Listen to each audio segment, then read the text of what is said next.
दिनों से अलग अलग विभागों से बैठक चल रही है, मिटिगेशन को लेके, डिजास्टर को लेके, फाइनेंशियल क्राइसिस को लेके, तमाम चीज़ें चल रही है। अब मौसम भी खुल गया, अब लगता है स्टेट कहाँ पहुँचा है, कहाँ से आगे बढ़ने के लिए क्या प्लान, अभी क्या तैयारी चल रही है? नहीं, जब बारिश के बाद जब धूप लगती है तो उसके बाद और लैंडस्लाइड्स होने का खतरा रहता है, जैसे कि पिछले कल कुल्लू में लैंडस्लाइड्स हुआ। मेन मकसद अभी भी हमारा ध्यान है कि जो सब्जी किसान की है, जो बागवान का फल है, वो मंडियों तक पहुंचे। अभी उस संदर्भ में बात हुई है और कुछ एक चीज़ों को हमने दोबारा से कहा है कि जो नियम है उसमें कुछ परिवर्तन करने की बात हमारी बैठकों के द्वारा चल रही है।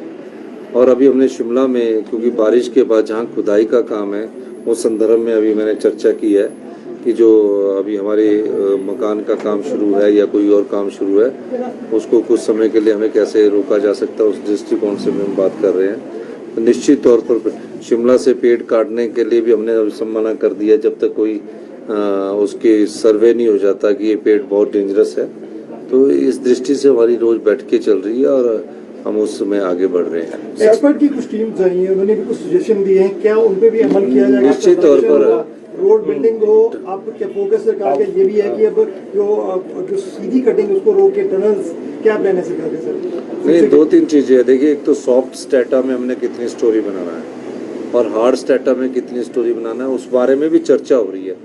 नियमों में चर्चा हो रही है, स्ट्रक्चर इंजीनियरिंग कैसे हो, कैसे बदलना है, क्योंकि 40 साल से एक ऐसी व्यवस्था चल रही थी जिस पर कभी किसी ने ध्यान नहीं दिया। तो अब हमारे समय ये समस्या आई है, तो हम इस समस्या का समाधान के लिए आगे बढ़ रहे हैं। सर, जमीनें पूरी तरह खत्म हो गई है, क्या जमीन के बदले जमीन देने? देखिए, जिन आम परिवारों की, गरीब परिवारों के लोगों की, कईयों के मकान धस गए हैं, जमीन ही खत्म हो गई है, हमारी सरकार उस पर भी चर्चा कर रही है और हम इंतजार कर रहे हैं कि हमको कुछ या राष्ट्रीय आपदा घोषित किया जाए या कुछ हमारे को स्पेशल पैकेज रिलीफ के रूप में मिले।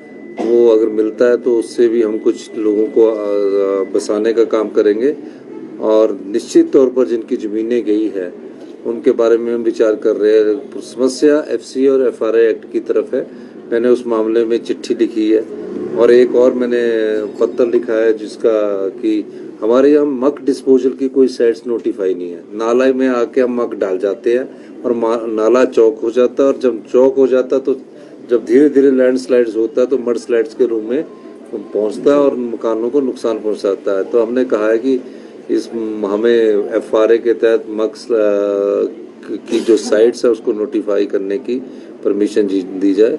तो इस संदर्भ में भी चर्चा चल रही है। सर, एक आप अपील कर रहे लगातार हिमाचल में जो बाहर लोग रह रहे हिमाचल के या हिमाचली के आपदा राहत कोष में आप अंशदान कीजिए, क्या लगातार ये अपील है अभी भी? नहीं, हम तो चाह रहे हैं कि जिसकी जितनी सामर्थ्यता है और जो अपना कुछ भी योगदान देना चाहता है तो गूगल पे के द्वारा दे सकते हैं। हमारे बैंक अकाउंट है वो दे सकता है और उसको आयकर की धारा 80 के तहत नियमों में छूट भी है। और ये जितना भी पैसा है वो आम आदमी के विकास में और जिनके घर उजड़ गए हैं उनके घर बसाने में काम आएगा। बहुत बहुत धन्यवाद। नेक्रोटिक ब्लोच और पतझड़ की समस्या में ब्यूनोस और एंट्राकॉल की जोड़ी बनी बागवानों की पहली पसंद। अधिक जानकारी के लिए संपर्क करें 7018263310।